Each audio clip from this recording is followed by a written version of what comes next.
आप देख रहे हैं KSBN टीवी को। देखिए सब्सक्राइब कर चलते हैं बिहार की ओर, जहां जिला सुपौल मुख्यालय अंतर्गत डिग्री कॉलेज के पास एक होटल में भगवान परशुराम जो विष्णु के छठवें अवतार माने जाते हैं, जिनकी जयंती त्रयोदशी वैशाख मास के त्रयोदशी अक्षय तृतीया के रूप में जाने जाने वाले तिथि को उनकी जन्म हुई, जो जन्मदग्नि के सुपुत्र एवं रेणुका जो दूसरी क्षत्रिय जाति की नारी, जो जन्मदग्नि से प्रेम विवाह प्रेम संबंध उनकी बौद्धिक विद्या प्रखरता को लेकर के उनसे विवाह किए थे, जिनके गर्भ से भगवान परशुराम की जन्म हुई।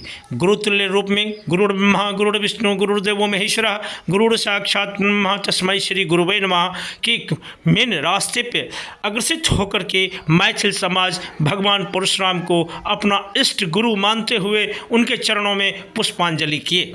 जहां नगर परिषद के चेयरमैन राघवन झा जी एवं जदयू के जिला अध्यक्ष राजेंद्र प्रसाद यादव जी एवं सभी मुख्य रूप में श्यामाकांत झा जी जो डीएसपी से रिटायरमेंट होकर के आए हुए थे, जिन्होंने अपने शब्दों में भगवान परशुराम को अद्रास मानते हुए गुरुतुल्य मानते हुए मिथिलेश झा जी, जहां बहुत सारे लोगों एवं पीयूष झा जी, आर्यन जो फिल्म जगत में अपना कायम करते हुए जो मिथिला सुपौल समाज की एक महान हस्तियों में से जाने जाने वाले गोपाल झा जी एवं मिंटू झा जी, सभी झाजियों ने अपने और सभी जातियों के समावेश में ललिता जायसवाल जी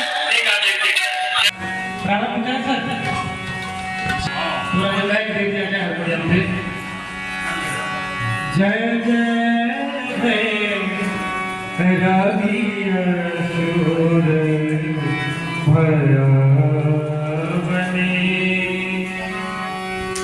पशुपति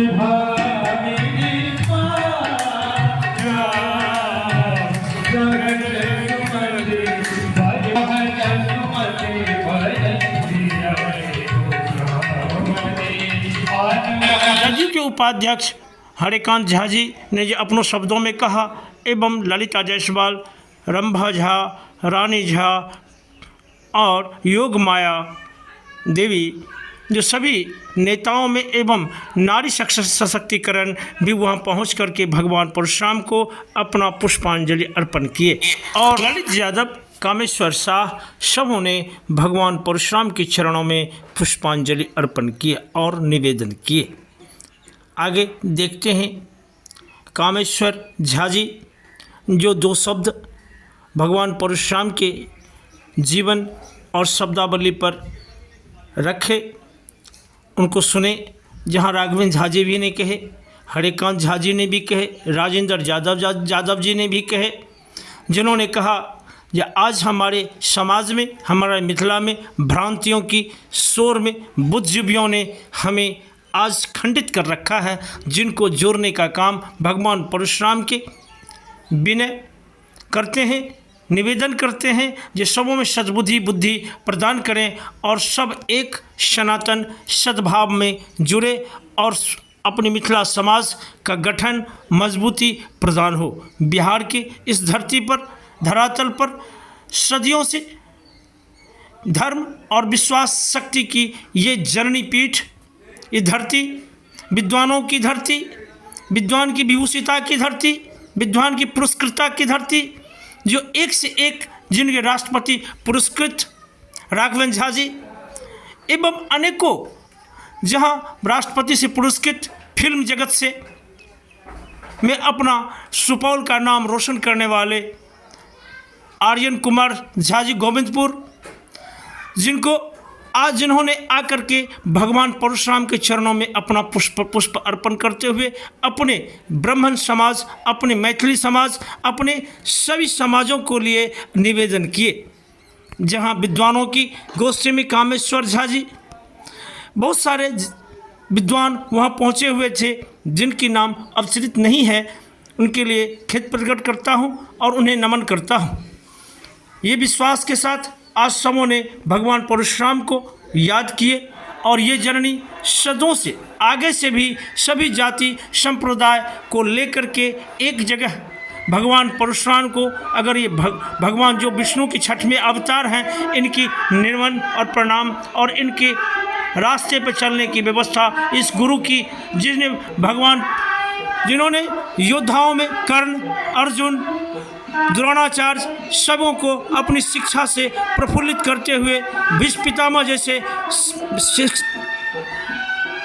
व्यक्तियों को अपना गुरु ज्ञान दे करके आज सर्वश्रेष्ठ धनुधर बनाए, जिन्हें कोई पराजित नहीं कर पाया। उसमें से एक परशुराम जो अभी भी जीवित अवस्था में चिरंजीवी हैं, जिनको कोटि कोटि नमन प्रणाम करता हूँ। आगे सुने और लाभ उठाएं। जो भगवान परशुराम जन्म से राम, जब भगवान शिव से मिले परशु मैंने फुरसा, तो उनका नाम परशुराम कहलाए।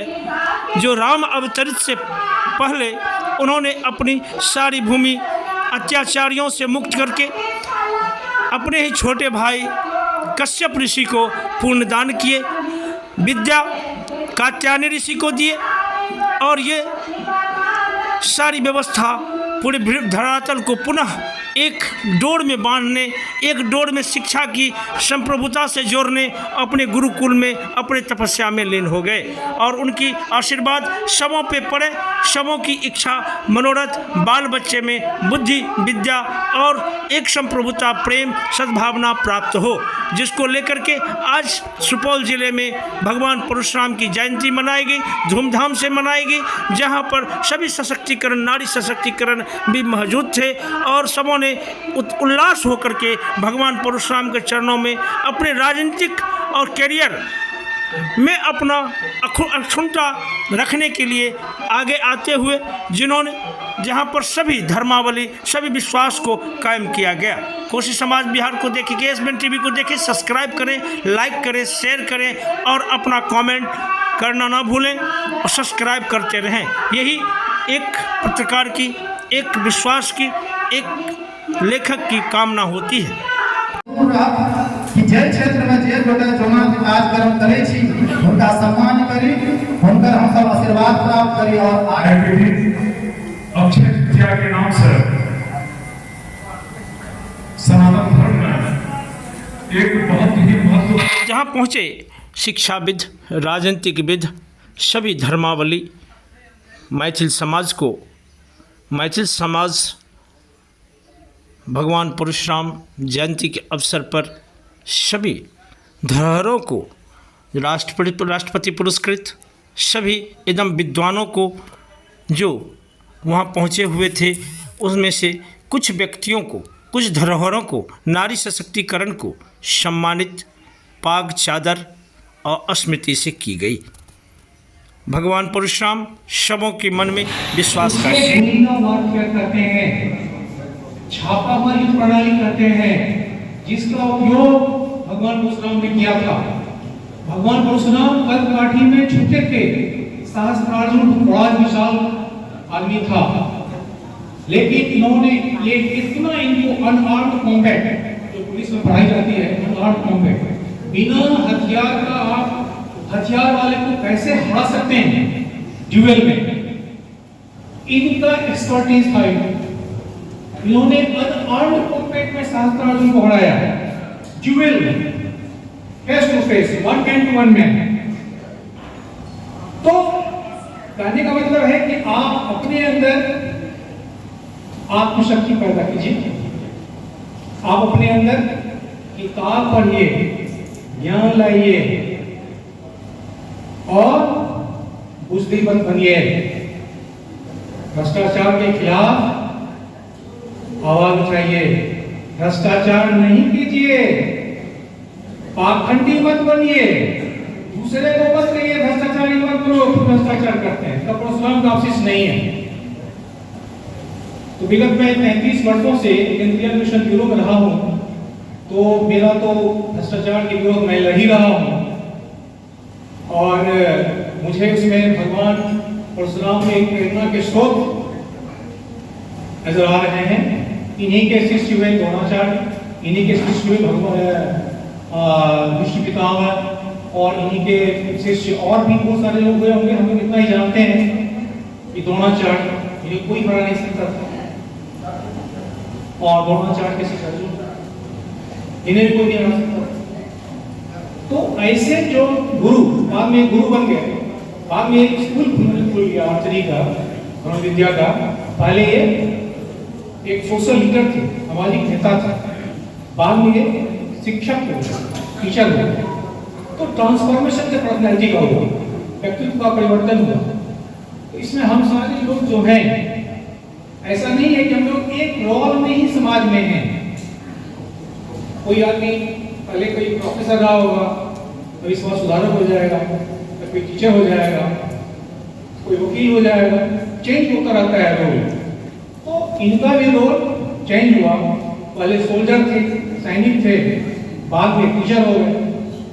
तो इनसे जीवन से हम लोग बहुत कुछ सीख सकते हैं। और भगवान परशुराम ने जो कहा वही किया। इनमें कोई हाइपोक्रेसी नहीं थी, पाखंडता नहीं थी। कहा गलत है तो गलत, सही को सही, गलत को गलत। और गलत है बोले समझाओ, नहीं समझेगा अर्थात से काटो। इन्हीं शब्दों के साथ मैं अपनी वाणी को विराम देता हूं।